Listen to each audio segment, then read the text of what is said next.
Bright suns, everybody. Bright suns, everyone. Welcome in the chat. Yeah, great to see you, Francisco. Yeah. Already in the chat. Thank you for being here. Yeah, most definitely. This is the finale show. This is for season 2, the finale of The Mandalorian, and we have been looking forward to this one, obviously. This is such a great episode, and I think we ought to jump right into it, William. Yeah, let's do it. Sorry, flip back in my notes real quick. This is episode 16. 16. Season 2, episode 16. It's called The Rescue, and it was directed by a new director, Peyton Reed, who came on this season. Mm-hmm. So let's see.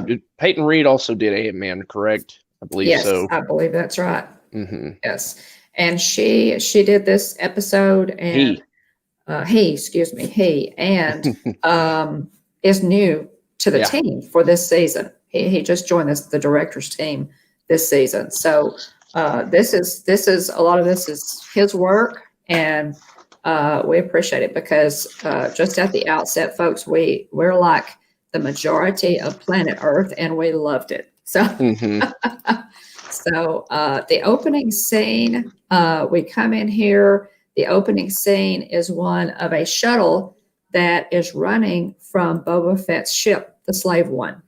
Mm-hmm. So we jump right straight into action. Yeah. The Slave One is pursuing an Imperial ship that has 2 pilots and Dr. Pershing, who we know from the transmission earlier in this season, but also from season 1. Dr. Pershing was there with the client and was the one that did the testing on the child. Mm-hmm. They are being pursued, and the co-pilot is kind of panicky. Says, "Shouldn't we fight back?" And the pilot says, "I really don't have a death wish." So they are, we hear Boba Fett's voice come on and say, prepare to be boarded. Yeah, he disables the ship with the ion cannons, and so they board him. Mando walks in, and the Imperial pilot, announces who Dr. Pershing is, and then Kara shows up, and they do the interrogation, and Dr. Pershing reveals that the child is still alive, and you hear dropper used again, kind of in a derogatory manner towards Kara, towards Kara. Sorry, I always say Kara. I do too. Yeah, I do too. I say it every time. But so one pilot's like, "Hey, I'm not really with him."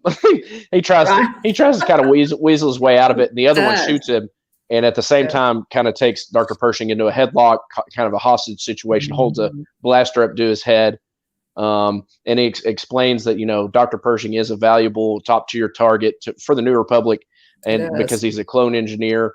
And so he's like, imagine how he'll respond if you're the ones that are responsible for his demise. And so there's some smack talk in the scene, which is top notch. I don't know if you wanted to. Yeah, he pushes Kara's buttons. Yeah, he does. He really does at the outset, and there's some there is great dialogue all the way through this episode. But he basically says, "I see the tear."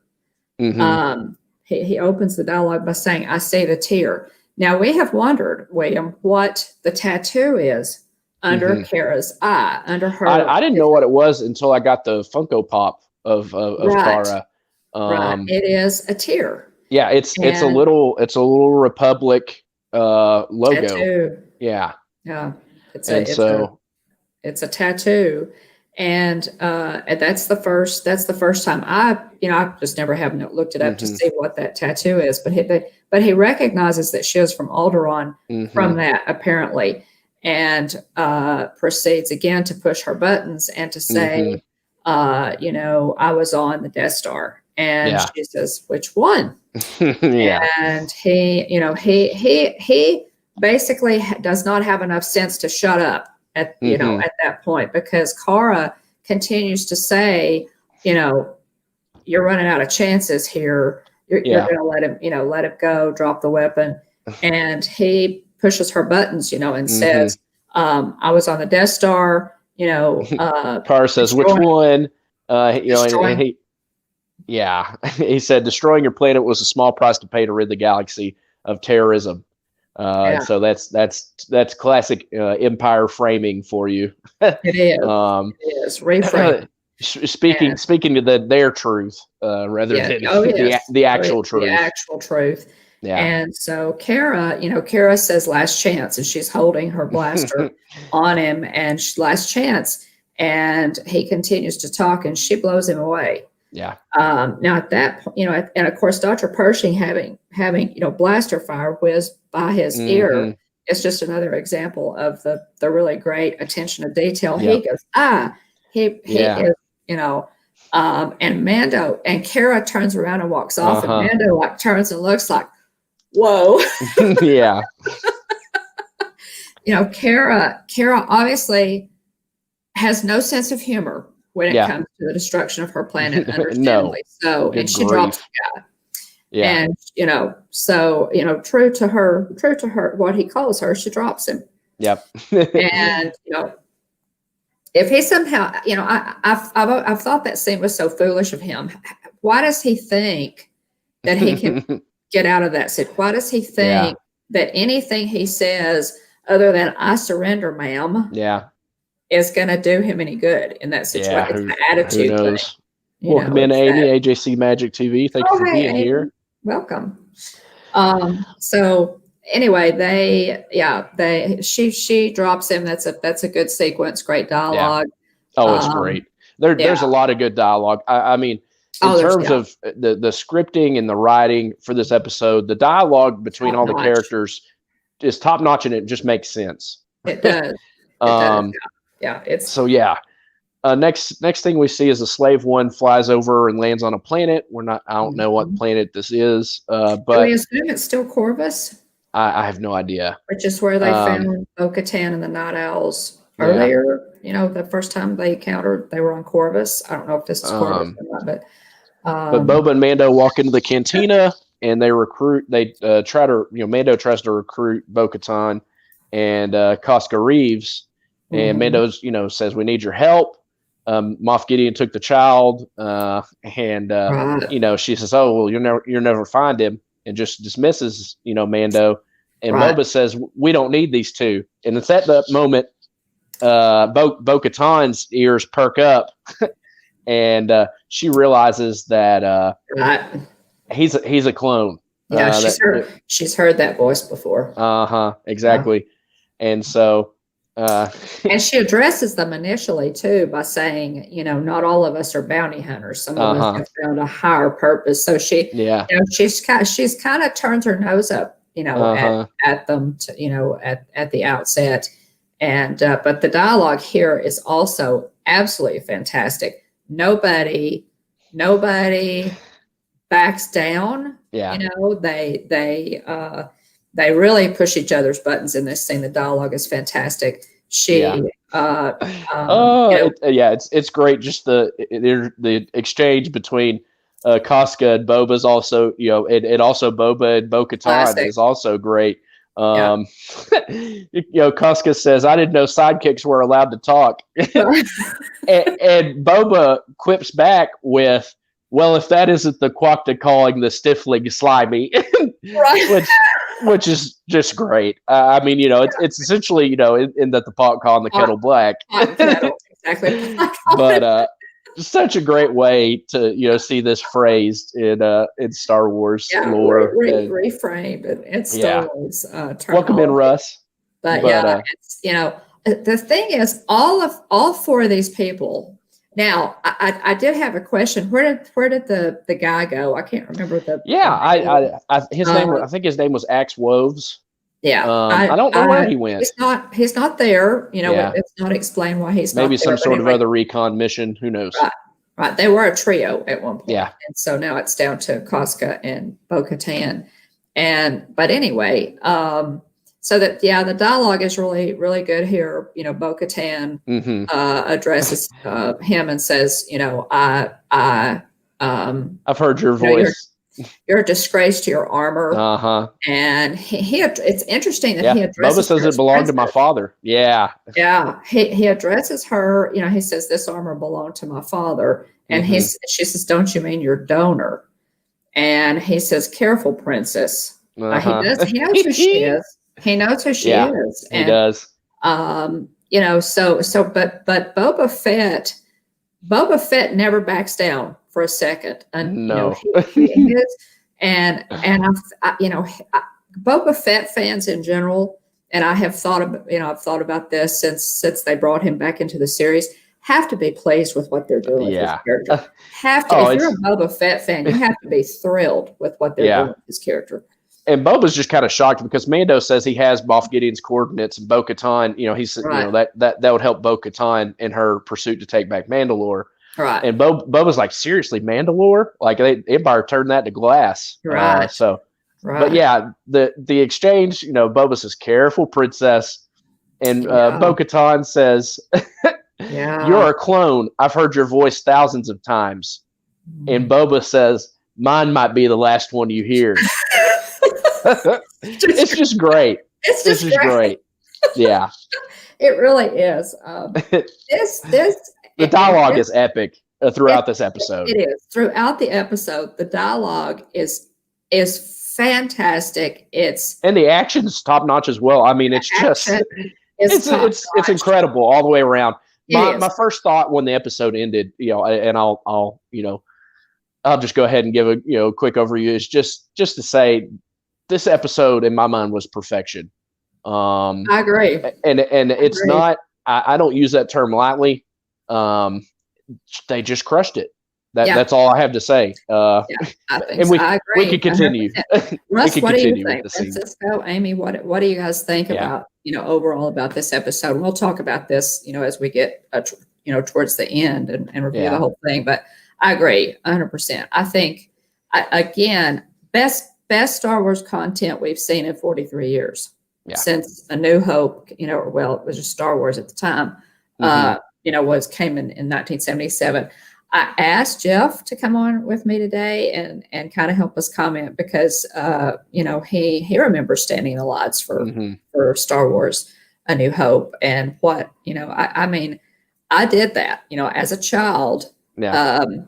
And so I can say that with no reservation, this is the best Star Wars content we've gotten since then. Now, don't misunderstand. I've seen a lot of stuff I've really enjoyed, but The Mandalorian in its entirety, the first two seasons, I've just thoroughly enjoyed. The Frog Lady episode was different, but every single episode has brought something to the table that I've thoroughly enjoyed, and it's been a while since I've enjoyed anything I've watched as much as I've enjoyed The Mandalorian. Well, me too. And now, Russ. Every party has a pooper. Amy said she thought it was good. Oh, Russ, I know that you weren't as in love with this episode as everybody else was. I think the reason so many of us loved it so much is that we just were so desperate for some kind of Star Wars content that we could cheer about again. We could really, not that I. And we can go back and talk about, the other episodes that Star Wars episodes, but The Mandalorian as a whole has really piqued our interest. It has just breathed new life, I think, new enthusiasm among fans into Star Wars. So anyway, onward. So Casca Reeves and Boba fight. Casca smashed through a table. Boba uses a grappling hook. Casca pulls it, knees him, and lands a jetpack assisted tornado DDT, which is a nod to Sasha Banks' WWE career. Both use their flamethrowers. Bo-Katan shuts the thing down. If we'd shown half that fight, we would have never lost Mandalore. Yeah, exactly. She's got a point. Yeah. Bo-Katan says they'll help, and in exchange, they get the rights to keep the Imperial Light freighter in exchange to help retake Mandalore. But and also Bo-Katan again wants Mando to reconsider joining the efforts to take back Mandalore. She does. I mean, she realizes what a strong ally he can be, and she, you know, she wants to restore Mandalore. You know, I mean, her and we could go into a history of Bo-Katan. There are a lot of directions that we could go with this to fill in some blanks here, William, in future episodes of Mando Mania. So we'll have to talk about that a little bit later. You know, what direction we're going to go with this after we review this episode. But Bo-Katan has a legitimate claim on the Mandalorian throne because of she is the princess. She is a Duchess Satine's sister. She is House of Kreese, and so she has a legitimate claim on the Mandalorian throne. The only thing she needs is the dark saber. Dark saber, yep. Which we know is in Moff Gideon's possession at this point, and is why she agrees when, you know, in this scene when Mando says, you know, he really gets her attention and says, you know, I know where Moff Gideon is. He has the child. She says, I want the ship and I want an ancient weapon that he possesses. Yeah, she doesn't call it by name, but she says it can cut through almost anything except pure Beskar, as we saw with the spear in chapter 13 in the duel between the magistrate and Ahsoka. Right.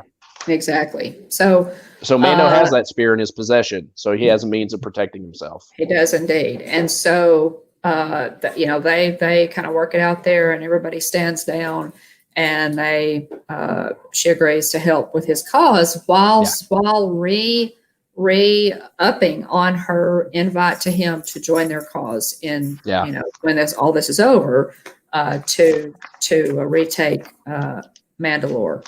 So, Bo-Katan is and I think we ought to discuss that. She's a very complicated, complex character. Yeah. She is a hero and a villain, to me, from, you know, what I've seen. If you know her backstory from the Clone Wars, I mean, she was part of Death Watch, was essentially a terrorist organization. Right. Against her sister. Yeah, against her sister, because they both had Death Watch and Duchess Satine, the ruler of Mandalore, had different ideas of the type of people and the type of planet Mandalore should be. So, she went against her own sister, joined Death Watch, and she ended up leaving Death Watch. You know, after Darth Maul pretty much said, "Hey, I'm taking," you know, to summarize and paraphrase, he says, I'm taking over Mandalore. I'm going to rule. And that's when the Mandalorians are like, oh, hey, wait a minute. No, how about no? Right. Yeah. And that is when they started to put up a fight. And we'll talk a little bit more about the history of the Darksaber. When we get a little bit further, I've got a, Russ said that he saw that rumors that said Axwos may have been in charge of the other ship that they commandeered from the previous episode where we were introduced to the heiress. Okay, that makes sense. Yeah, that makes sense. Welcome in, Mike Wheeler. Thanks for being here. Mike, you showed up on the right day. Russ says, I enjoyed this episode. Just went in a totally different direction than I thought it might. Yeah, I know you were hoping for something a little bit different. I really didn't have any expectations. I was just totally excited when it went the direction that it went. So, I mean, we had a general idea, like obviously Mando's going to rescue the child, but the events and how we get there is the best part. So Bo-Katan needs the Darksaber to retake Mandalore. The child is Mando's only priority. He doesn't care. Right. You know, he doesn't care. He's just he wants to save the child. Right. So they agree, you know, and they take off, and while they are aboard the stolen shuttle, they come up with a plan to get onto Moff Gideon's ship. Yeah. Again, a lot of good dialogue. They cram a lot of great dialogue. Yeah. There are no wasted words. Yeah, it's quite the crew. You know, as they're discussing the rescue plans, you've got Mando, Cara, Boba, Fennec, Bo-Katan, Koska Reeves, and Dr. Pershing as a prisoner. Which actually, Dr. Pershing, you know, he is always, you know, his character's always been truthful, and honest. True. You know, I think he's a very unwilling participant in how he's being used by the Empire. Oh, I do too. All indications are that he is, and I think that Mando sees him as something of an ally. Yeah. I think I do. I think he sees him as something an ally. And because he's the one that warns him about the Dark Troopers and tells them where they're located in the ship. And he says they're no longer humans in the suits. It takes a few minutes to power up the droids. And he says where the child's being kept on the ship as well. So he's giving them the goods. He sings, he. So if he were really all in for the Empire, there's no way that he would have helped them and given them all that. Or he'd have given faulty information and they'd have been captured. Oh, yeah. So Dr. Pershing is really key in this whole mission to free Grogu, because way back when we first see him in season 1 with the client, we know that he is reluctant, that he has protected the child. When Mando goes in to free the child, he says, wait, he's only alive because I protected him. So, and Mando doesn't kill him, which is good, which is a good thing. So Bo-Katan puts together the plan. First, they're going to have Lambda Shuttle, which is the one that they intercepted with Dr. Pershing on it. It's going to issue a distress call. It's being chased by the Slave One. They emergency land at the front of the fighter launch tube, and Casca, Fennec, Kara, and Bo-Katan are going to neutralize the launch bay and work their way towards the bridge and serve as a misdirection for Mando, who's going to save Grogu. So that's the plan. Also, Fennec suggests that Mando use Dr. Pershing's code cylinder to seal off the blast doors for the Dark Troopers. Right. And so she said, anyone else we can handle. So right. And also, Bo-Katan again mentions she emphasizes the need for Moff Gideon to surrender to her. She does. And I find out later why. And if you've watched any the Clone Wars or Rebels content, you know why. It's unspoken at this point, pretty much in the Mandalorian. Yeah. But you understand why if you have any background in the Clone Wars and or Rebels. Yep. So Russ says Pershing's honest because it saves his tail. He's a token scientist, too much of a coward to stand up for himself. I think that's part of it, Russ. But I honestly do think that he has always been a reluctant participant. So it would seem in this. I think that he had a great deal of sympathy for the child, and he's just not for it. I think I don't think he's for it. And doesn't want to get his hands dirty, doesn't believe in the rhetoric of the Empire. I think you're probably right, Russ. He is a pawn. Yeah. A pawn of the Empire. They need him because of what he can do for them. And that's their only purpose for him. So, and he knows he knows that. So we start into the plan. They've got to make it look convincing, and so Boba's comment cracks me up. He says, "Power up those shields, princess. I'll put on a good show." And he calls her princess, and she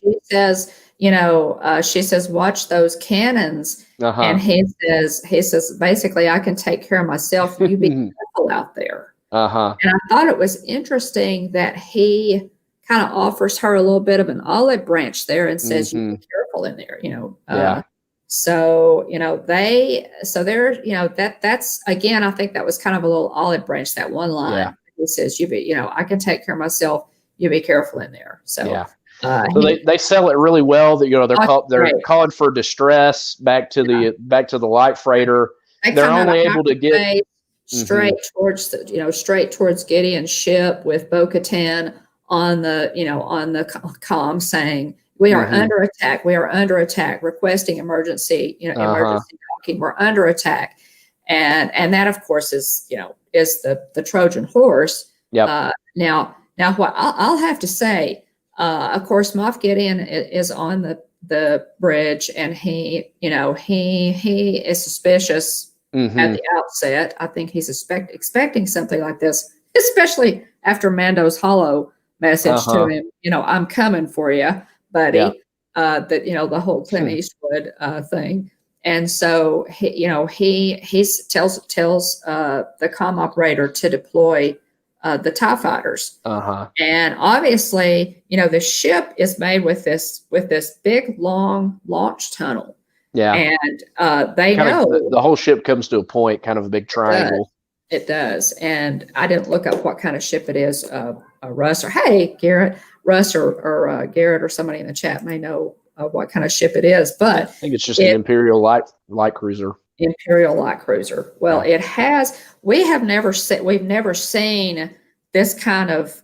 We've never seen this getting in and out kind of thing from this cruiser. From the front. Usually there's kind of launch base on the side of a ship. Right. And but they've just got one in the front. Yeah. This one's different. It's not much differently. Yeah.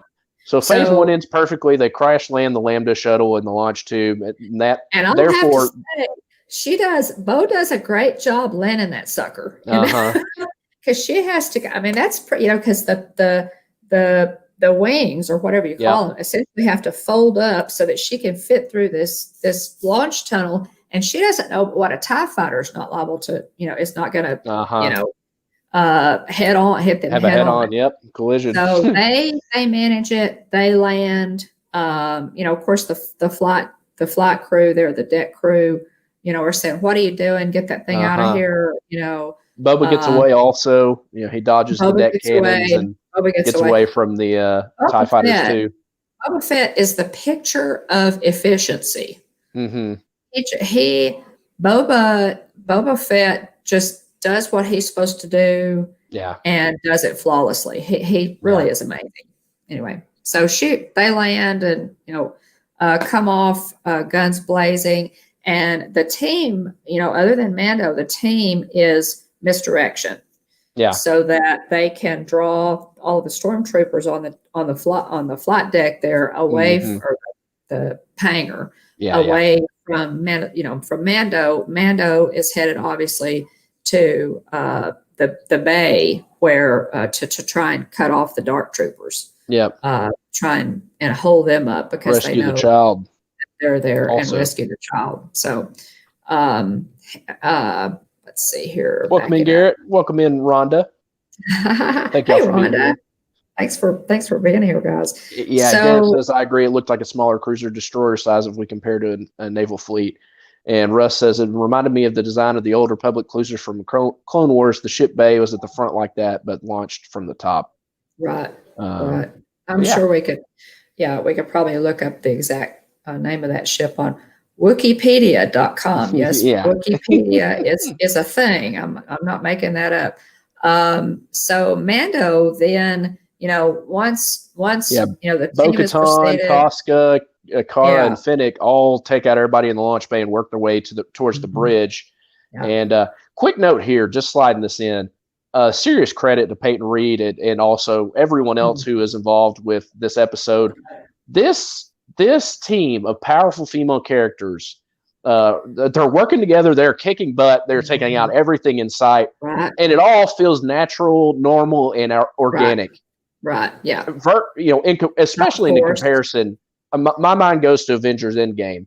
The girl power scene. That's fine, but seriously, you've got this massive battlefield with all these superheroes on it, and all of a sudden, all the girls are just all in one place. Come on now. Right. Yeah.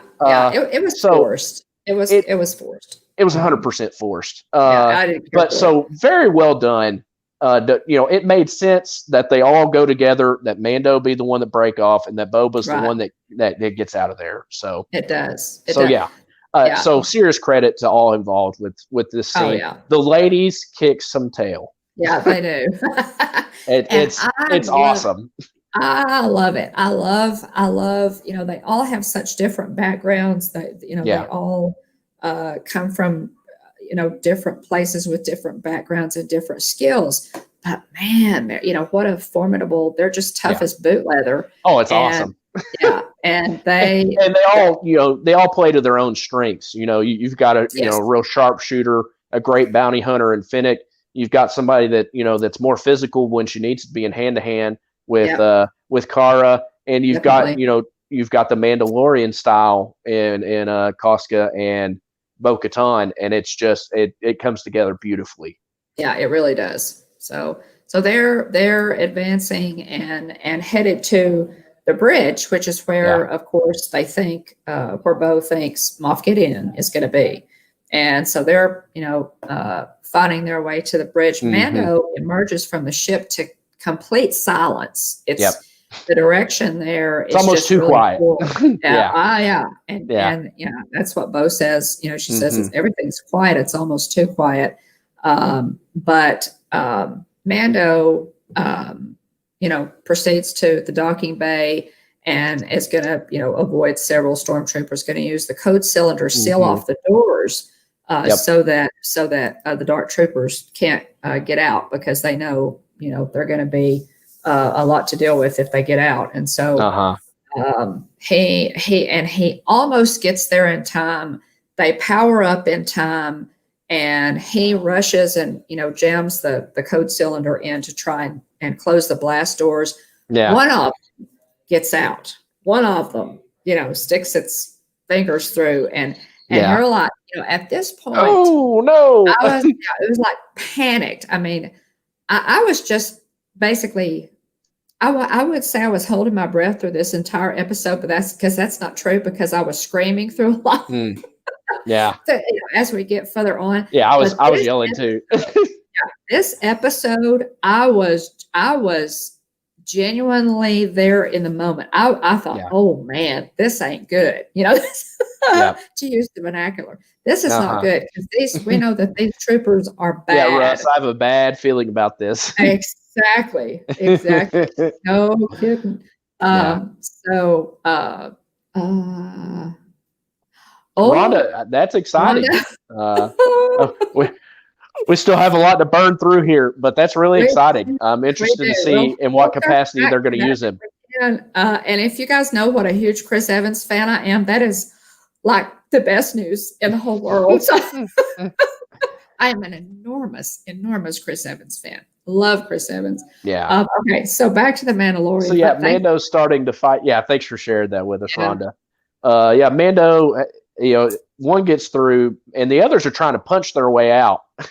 And so he's fighting one, and the others are trying to punch their way out of the of their room, and so he throws. So if in that first engagement, if Mando's Beskar does not hold, because he's got him up against a wall and he's like sledgehammering. Oh yeah. If the Beskar doesn't hold, Mando's toast. Yeah, exactly. So, because his helmet's literally being punched into the wall. Like the helmet's holding up against the punches, but it's being like hammered like a nail into the wall. Right. And it does hold. Mando kind of gets away from him, throws everything he's got at him, and I'm kind of trying to speed through this as much as I can because I know we don't have much time, and we've got the best part. He goes to, some of his trademarks. The whistling birds. Both ineffective. The blaster. Nothing is zero effect on this dude. Oh, it looks crazy too whenever he sets it on fire and the fire just makes its way through. Oh, wow. Through the dark trooper. It's just a flaming dark trooper now. It's like, wow. Yeah. So he just can't get a leg up on this thing. He's throwing everything he can at it. Yeah, and you guys have got a good side conversation going in the chat there. That's kind of pulling me there. But anyway, the whole. There's a lot of attention to great detail here. Yeah, and that fight scene is wonderful. Eventually, Mando pulls the Beskar steel and basically puts it up through his head, pretty much. And that's the end. Ends up beheading it. Right. Yeah. Welcome in, Tina McNeil. Oh, hey, Tina. You are neither early nor late, but you arrive precisely when you mean to. Yeah. Welcome in. He uses the spear, beheads the thing, and finally we have a bit of a reprieve. Throw back over to the ladies. You've got Fennec, dodge rolling around, taking crazy shots. You've got the stormtroopers run in and think they have the upper hand on Fennec and Kara, and then Casca and Bo-Katan both shoot up on their jetpack and take them all out. Yeah, that was a great scene. Other really funny and awesome action is Kara's heavy blaster jams, and she uses it Davy Crockett style and starts hitting stormtroopers over the head with her blaster. It is really funny. It's not to be deterred. She's still going to use it as a weapon. I thought that was it's really great. She takes it. Yeah, she takes it. Yeah, swing, man. And so it's funny too because they get in the elevator and they take the bridge, but on the way up, they're in the elevator. It cracks me up too because she's trying to figure out how to unjam it, and they're like, "You need any help with that?" And she's like, she finally just bangs it really hard on the ground and fixes it. And it's like, "No, I'm good," and it's just in time, and she blast a whole wave of stormtroopers out of the elevator. It's great. I mean, in the midst of all of this, guys, they managed to insert humor. Really? Golly. Yeah. It's that again. No line in this episode is wasted. There's not a single wasted line in this whole episode. So they make it to the bridge. Yeah. And they realize Moff Gideon's not there. Like they plow through the bridge without any issues. And the question is, where's Moff Gideon? So we cut back to Mando, takes out the guards in front of Grogu's cell, where he's being held inside the ship. And sure enough, we see Moff Gideon there standing over the child, just kind of nonchalantly holding and waving the lightsaber over the child. Yeah, the dark saber. Wow. Yeah. So we're in a pinch now. and he, Moff Gideon just immediately, disarms Mando, says, "Drop the blaster." And Mando obliges immediately and even kicks it over to him. Yeah. You think this through. Okay. Moff Gideon starts to monologue here. And you realize that monologuing, man. Yep. It's a solid Incredibles reference. It's a solid Incredibles reference. He tells him she knows she's traveling. That Mando's traveling. Assume I know everything. Assume I know everything, and he actually does know most of it. Yeah, he knows quite a bit. Which is why you think, okay, Moff Gideon realizes that they're coming aboard. He knows Mando's coming because Mando told him he's coming in the hollow. And so he's thinking, okay, logically, Bo-Katan is going to come to the bridge because she thinks I'm there. She's after the dark saber. Yeah. So I'm not going to be on the bridge. Mm-hmm. I mean, obviously, Moff Gideon has thought this through, to kind of try to foil their attempts. He's obviously thought this through. So he spent monologuing to Mando, tells him, some about the dark saber. Whoever wields the sword has right to lay claim to the Mandalorian throne. That he just wanted the child's blood. He says, quote, "It has rare properties that have the potential to bring order back to the galaxy." Now, the other thing I forgot to slide in is Mando sticks the little chain code card into the thing and sucks the dark troopers out into space. Oh, that's right. Forgot to mention that after he beats the dark trooper. We did. Continue. He spaces the dark troopers. Another that's a term from Guardians. That's what they get space. That's what they call it in Guardians of the Galaxy. So anyway, so they have this, this dialogue here, and Moff Gideon kind of turns. Mando says, just give me the child. That's all that matters to me. In other words, Moff Gideon says, "I can see your bond between between you two." Right. Mando is totally not interested in the dark saber. He doesn't know anything about the dark saber at this point. He's not interested in any of that stuff. He just wants the child. Yep. And so Moff Gideon says, I can see her bond with him, offers him, to him. Of course, we're all, don't turn your back on him. Don't turn your back. He tries to sucker him in, and yes. And we know that Mando. He says, "Take him, but we're going to go our separate ways, and you're not going to pursue me. Leave my ship. You're going to get off my ship. You're going to leave." And I knew the minute he turned his back, I was like, "Oh no!" As soon as he went to go pick him up, had to know, that he was going to do that. So anyway, so now this great fight scene ensues with all of this fabulous choreography. Yes, there, it extends out. Oh yeah, and also in the monologuing too. He said he just wants the blood because the blood. He says Grogu's. Hey, good to see you, Bob. He says Grogu is special, has special powers, and he can use his blood to help bring order back to the galaxy. As a quote to try to sneak in there.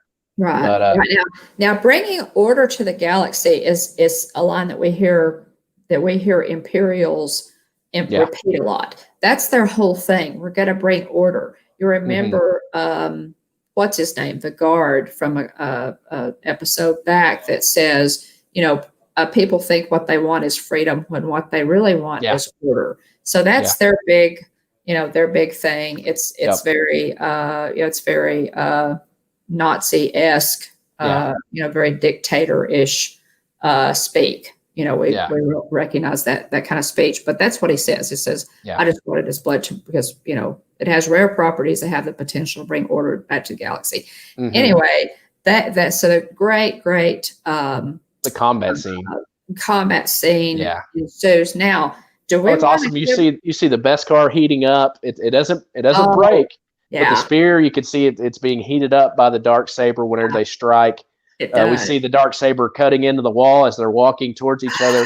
Mando's really on the defensive. He also does a sweet back kick move with the spear where he flips the spear around. It looks awesome.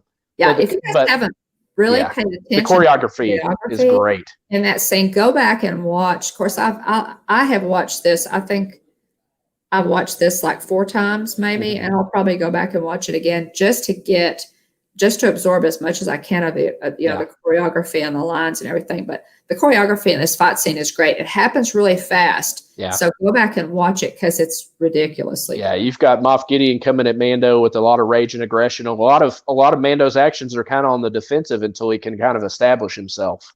Yeah, they are, and he does eventually.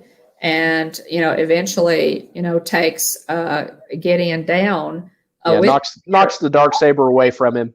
He doesn't take him down. He doesn't disarm him and take him down with the saber. Yeah. He knocks the saber away and has the spear at his throat.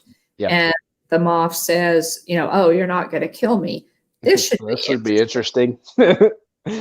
So, and we cut back to the bridge and we see everybody's kind of waiting for Mando because that's where they were going to come back together and meet anyway. But Mando walks in, and my thought watching this the first time was he has all the cards. He has Moff Gideon alive, he has the Darksaber, and he has the child. Absolutely. So when he gets off the elevator and walks onto the bridge, Bo-Katan's mouth falls open. Her chin hits the floor mainly because he comes in and is wielding the Darksaber, and it's activated. She realizes at that point that he has defeated Moff Gideon for the saber. So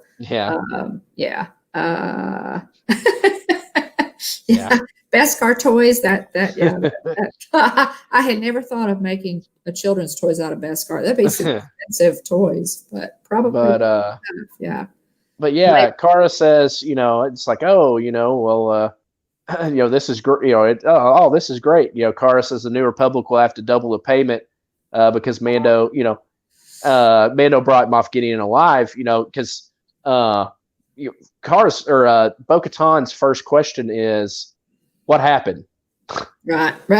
Because this was not the plan. Like I was supposed to be the one to take out Moff Gideon and get the Darksaber, and so Cara's like, this is great. He brought him in alive. But Moff Gideon goes 100% devil's advocate and just is trying to instigate a confrontation between Bo-Katan and Mando.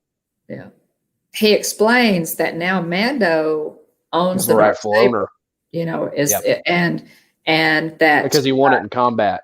Because he won it from him in combat, and Mando says, I yield. He takes it to Bo-Katan and says, "It's yours. I yield." And Moff says, "No, that's not how this works." And Bo knows it.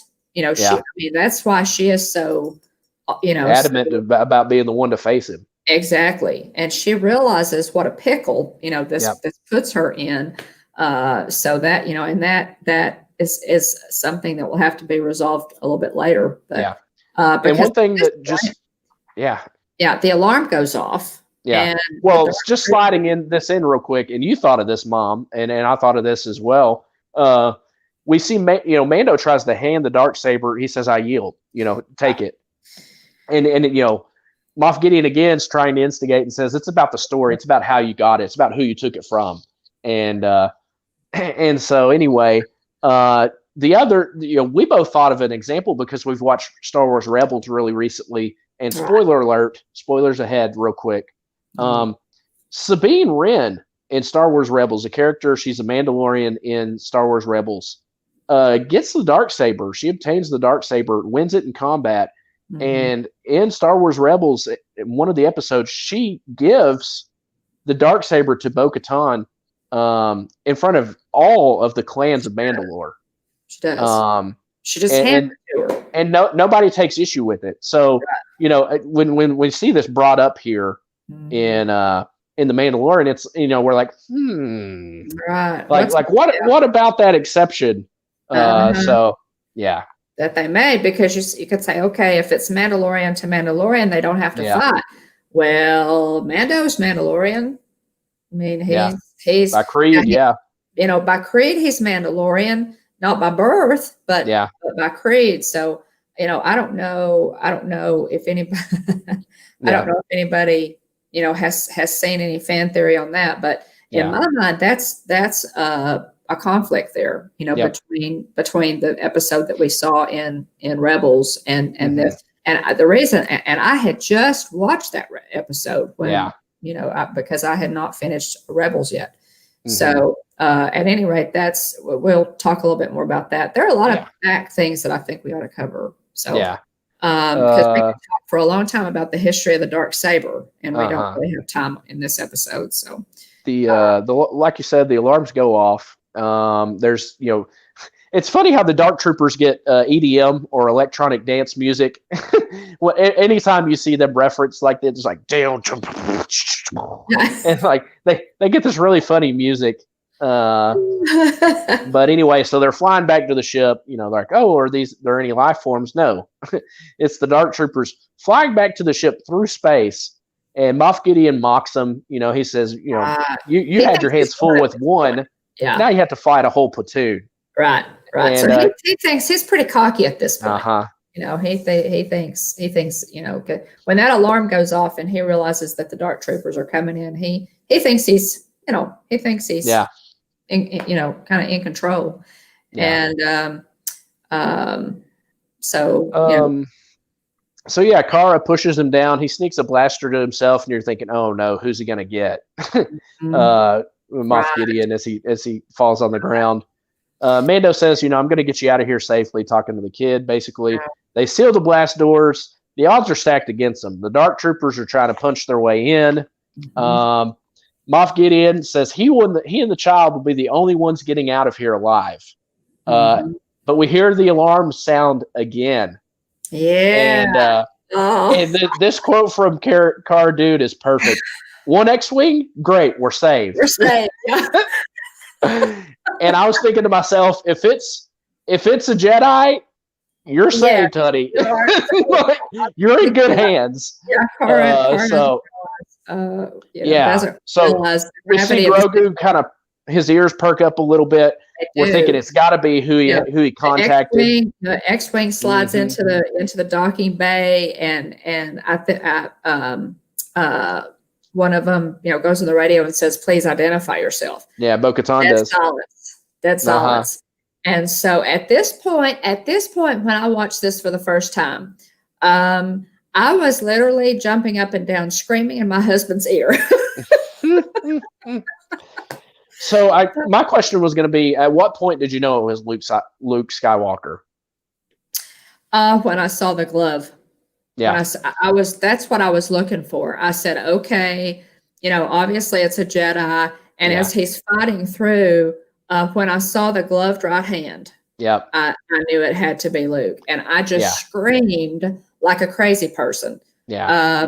We were in Hot Springs at the time, staying at some little cabins or condos. And luckily, there were not very many people there at the time, because I would have probably, waked up the whole neighborhood. But I was just, again, the Jedi comes on, and he's just fantastic fight scenes. Not much of a fight, because he basically slices through. My goodness. The dark trooper. He's force pulling. Yeah, it's child's play. Yeah, the force crush is crazy. The force crush, where he just wads up the dark trooper like a paper wad, is just insane. It shows you, we'll talk about it here in a second. But he works his way through the ship. Yeah, that's whenever I saw the hilt in the gloved hand, kind of outstretched out to the side. I was like, and that is Luke for. Stinking Skywalker. And it's like, freak out. Yeah. Oh, I was. My granddaughter Kylie. My granddaughter Kylie is the kind of the first person I heard to say, "Mimi, I just had a freak out." Yeah. And so we've kind of adopted that phrase, because I think it's funny. It was funny to hear a 6-year-old say she had a freak out. I had a freak out, guys. Yeah. What was y'all's reaction? I was screaming. Screaming. And I tried to stop screaming, because when you're screaming, you can't hear what's going on. And it was like, I was so excited. It was just ridiculous. It was ridiculous. Yeah, we heard the punching stop on the blast doors, and we see the hooded figure making his way through the ship, and then he takes care of business with a green lightsaber. I'm like, okay, green lightsaber. And gloved right hand. So as he continues to get closer, Moff Gideon tries to take advantage of the situation. He takes some shots at Bo-Katan, and aims for the child, and Mando kind of slides across and covers him. Right. And then he tries to take the coward's way out and chin up and try to blast himself. Right. And Cara stops him and knocks the blaster away and knocks him out. Yeah. And again, we see the child put his hand on the screen. We see the Jedi take the elevator, and oh my goodness, the way he just mows through the dark troopers. After you saw, Mando is an extremely gifted bounty hunter and combatant. Major skills, and formidable weapons in his arsenal. Formidable weapons. The best for spear is the only thing that saved him. Yeah. In this situation, but Luke just makes it look effortless. He does. He at one point, and I love the scenes. Again, I'm going through this episode piece by piece by piece to try and see everything, because it's that good. At one point, he just slashes right down through one of the dark troopers with his lightsaber. No problem there. A regular blaster won't cut through it, but guess what will? A Jedi's lightsaber. At one point, he just force crushes one of them. It's like, it was ridiculous. And the music's great too, because you have this music kind of building up the whole time as he's working his way through. Yeah, and I made a note about the music too. Yeah, the music all the way through this episode is wholly appropriate. Mm-hmm. And I just it's fantastic. So after Moff Gideon tries to kill himself, Cara stops him. You're not going to take the coward's way out. Mm-hmm. Grogu has his hand on the monitor. Grogu has sensed Luke, since he pulled into the bay there, I think. So he has his hand on the monitor. He knows that there's a Jedi coming. He may actually know it's Luke. We don't know how much he knows, but he definitely knows that that there's a Jedi. Yeah. And I think the way. Oh yeah, go ahead. The elevator, The arrives on the open. deck. The force crush happens, and Mando. So then, once he duels past the Jedi, duels past all of these dark troopers, and basically leaves them in a heap. Mando says, "Open the doors." Yeah. Grogu, gives him a look, and Mando says to open the doors. Fennec's a bit uneasy about this because they've just seen this person mow through everything. Oh yeah.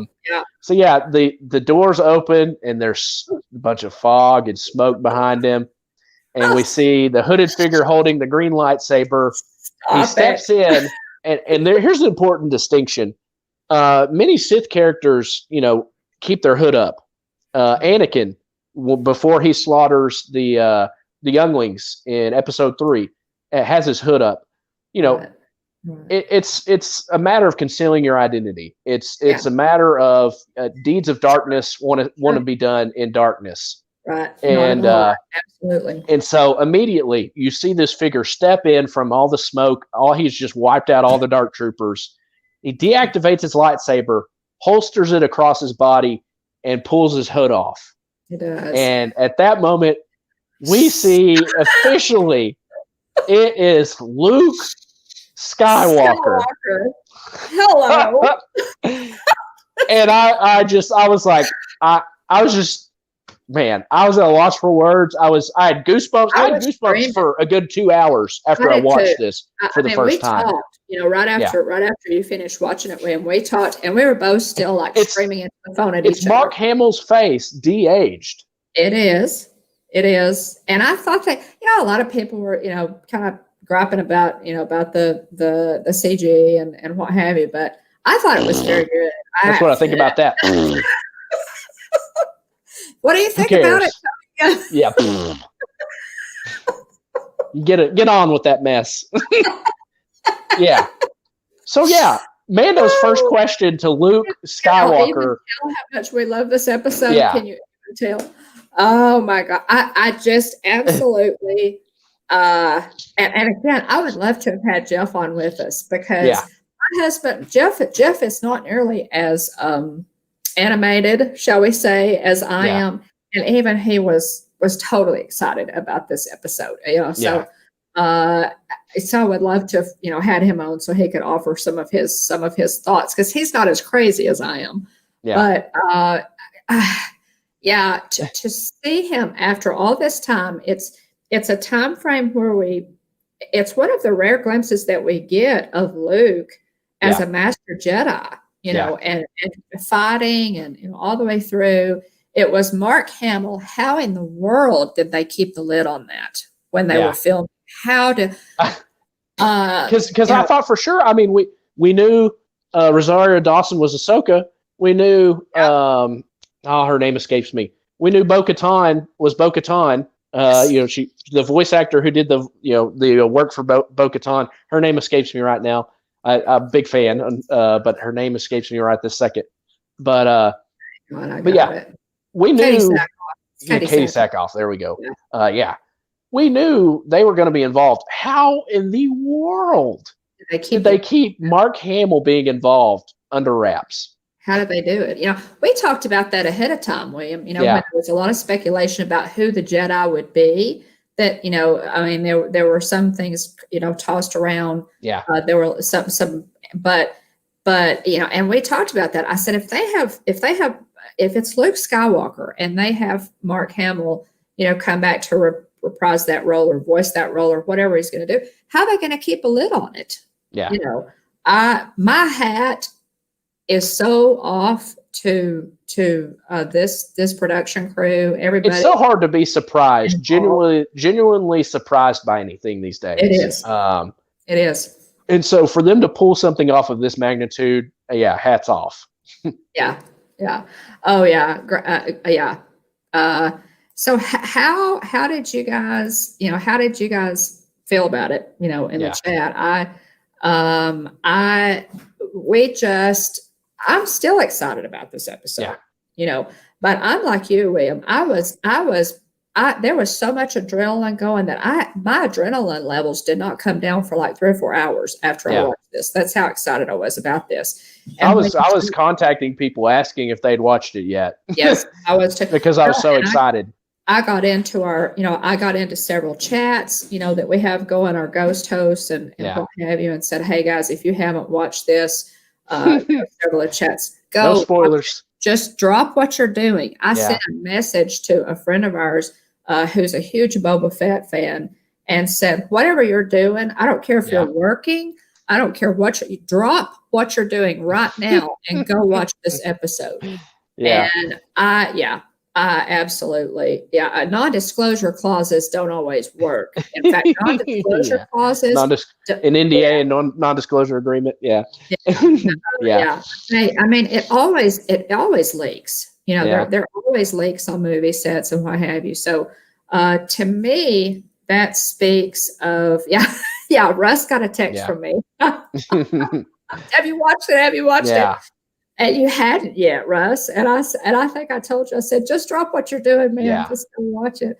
Anyway, so going on through the action. Mando asked him, are you a Jedi? And my thought was, he's not a Jedi. He is the Jedi. Exactly. And, Mando doesn't think Grogu wants to go with him, but Luke tells him he's asking for your permission, which I was like that. Wow. And this quote, I love this quote from Luke. He says he is, and just a quick one more note on Luke Skywalker. This is the Luke Skywalker people have wanted to see ever since the last time we saw him on screen in Return of the Jedi. Amen. Sequel trilogy, the Disney trilogy is what it is. We don't have time to talk about that at length in this. But people wanted to see this Luke Skywalker. They did not want to see grumpy grandpa Luke Skywalker. Absolutely. I couldn't agree more. And so anyway, that's all I'm going to say about that. But he is the Jedi. Grogu's asking for his permission. And here's the quote that I love from Luke Skywalker. He is strong with the Force, but talent without training is nothing. Talking about Grogu. And Luke reassures Mando, he says, I'll give my life to protect him. And he says he's not safe until he completes his training. Right. And it's kind of at that point, Mando picks up Grogu and realizes, it's time for them to go their separate ways. And it's so sweet because Grogu reaches out with his hand. It's a very, sweet, tender moment. Reaches out with his hand to touch the helmet. And then you see Mando, Din Djarin go and lift it off. Right. And it's, a lot of people compared it to when Darth Vader wanted to see Luke Skywalker with his own eyes before he died. Let me look on you with my own eyes. Yeah, just once. Let me look on you with my. And I actually thought of that too. I think. Yeah. A lot of us made that connection. But very, very tender moment because we know, And in the tear from Pedro Pascal has done a great job wearing a helmet and projecting emotion, but his, getting to display emotion in this scene is crucial. It's perfect. Yeah, it's amazing. Yeah. It's like you said, I think it's a perfect episode all the way around. Yeah. But, so they Grogu touches his face and they're saying goodbye and he sets it down. But really, I'll tell you when they get a view of the camera looking down on Grogu, and he's like holding onto Mando's leg. Yeah, I mean that gives me. Yeah, I mean it. I think of Wyatt when I see that. I'm sure you think of all of us and the grandkids when you see that. It's just sweet, and it really pulls at your heartstrings. It really did. It really did. Anyway, they've got to go their separate ways, and just when you think that you're already emotional enough that they're going their separate ways. We've seen Luke Skywalker now. Grogu and Mando are going their separate ways. And just when you think you've had all you can handle, they send in R2-D2. Exactly right. And so anyway, we see R2, and R2's freaking out when he sees Grogu. So Grogu is still kind of hesitant to go with Luke. And it's like, R2 walks in, and it's kind of like they have a little dialogue. Yeah. I mean, it's interesting, the interaction between the two. It is. And it's like they talk for a second, and then it's like R2 goes, "Oh, you're Grogu, I know you." And he starts with, all the beeping and everything that we're so familiar with R2. But yeah, it's like your heart can't take any more, and it rolls R2D2. It's it was a killer. It was just it was just amazing. All the emotions. It was fantastic. So yeah, we see, you just see him exit. Luke picks up Grogu and holds him, and you see Grogu's face as Luke is walking away, and he's got R2D2 following, and they get in the elevator, and you see the group shot of Mando standing there with his helmet off, and the rest of the bunch. And the music is epic. The music, yes. Yeah. And then the cut to the elevator with Luke holding Grogu, R2 at his side, and the doors close. Yeah. And it is just it was, guys, it was amazing. I loved it. I think this episode was perfection. It's what, regardless of what you expected it to be or wanted it to be, or even speculated that it would be. Yeah. They delivered. They absolutely delivered on this in a big way. in a big way. It's a redemption for all of us Star Wars fans, new and old Star Wars fans, but especially for those of us who stood in line to see A New Hope. And it wasn't even called A New Hope, it was just called Star Wars at the time, and watched that first, watched a young Luke who wasn't even a Jedi yet, at the whole saga.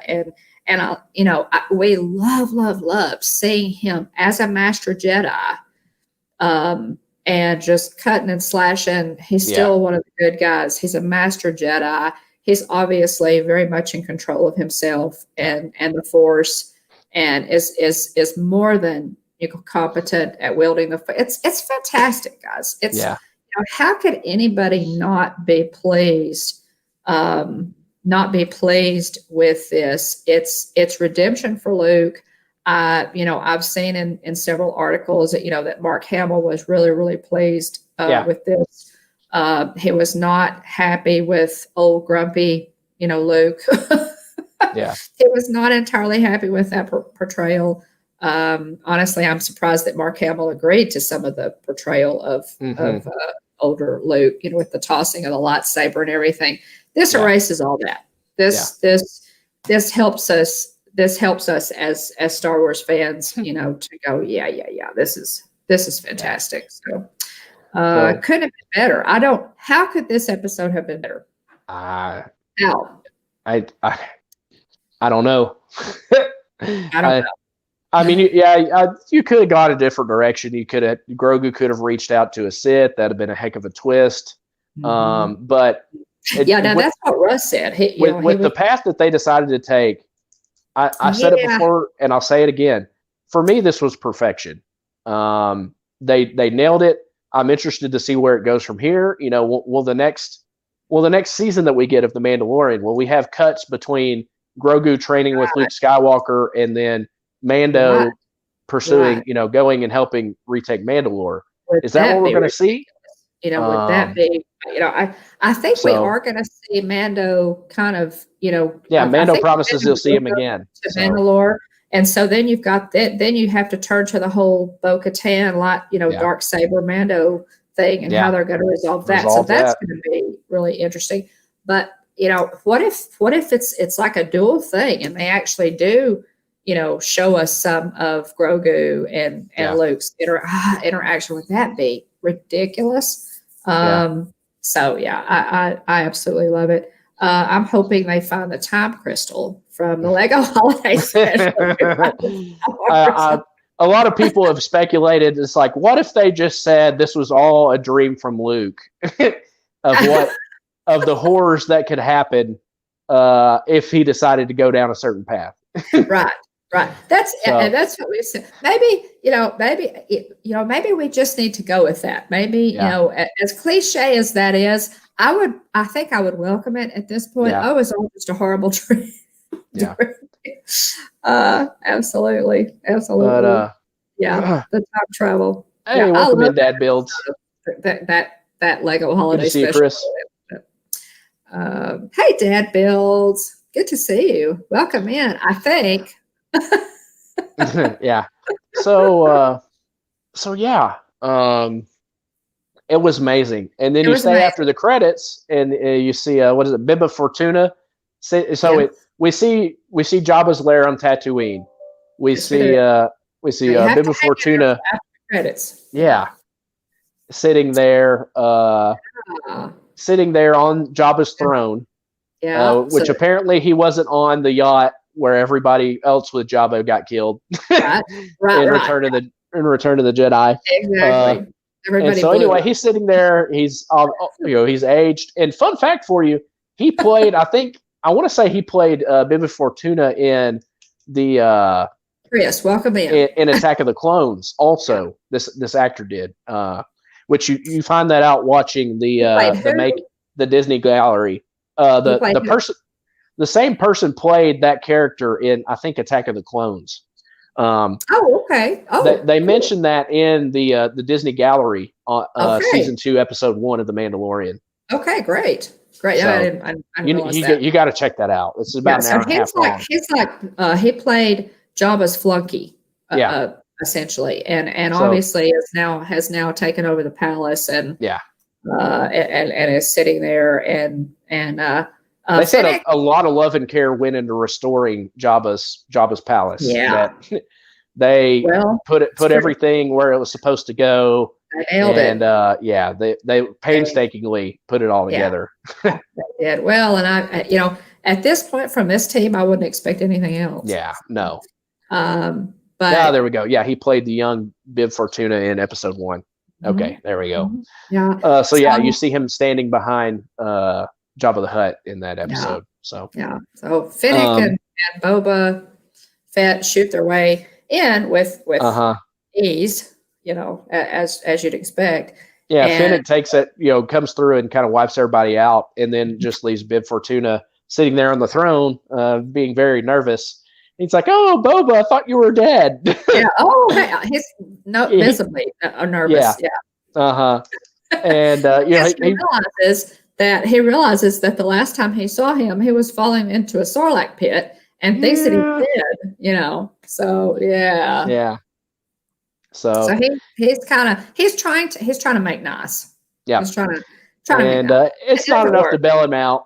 And also the other thing I thought too was they have the big pit that drops you into the Rancor.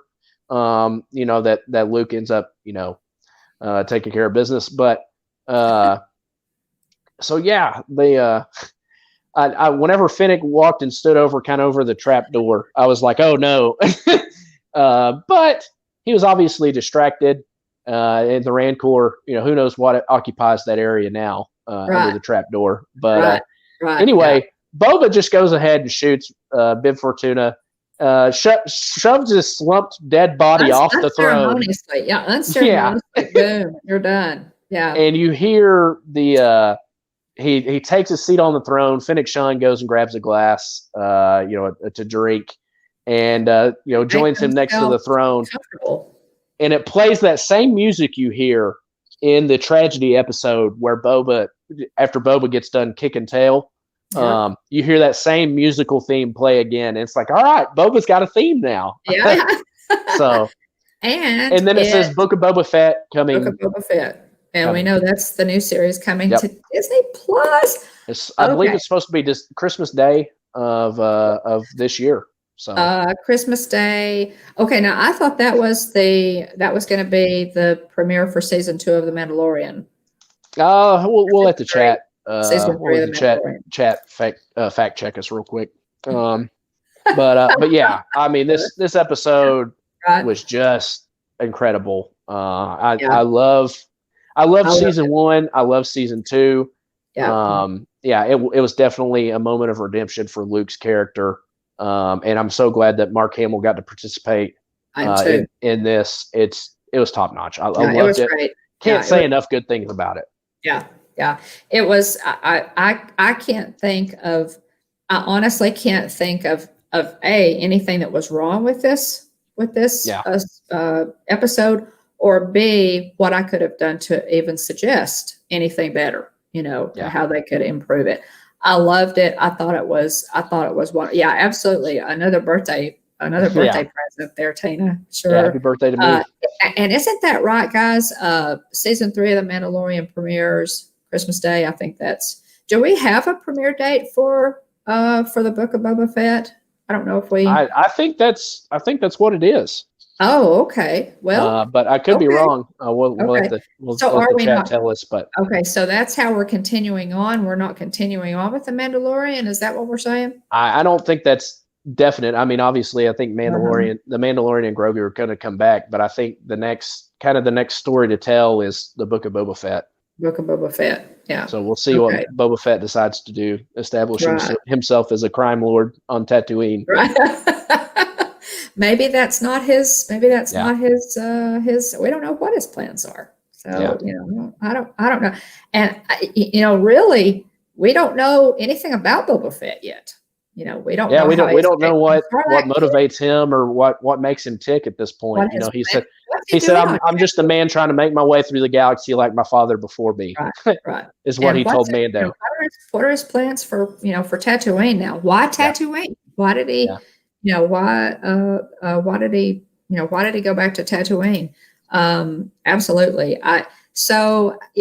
With this, the clan of 2 is dissolved. Yep.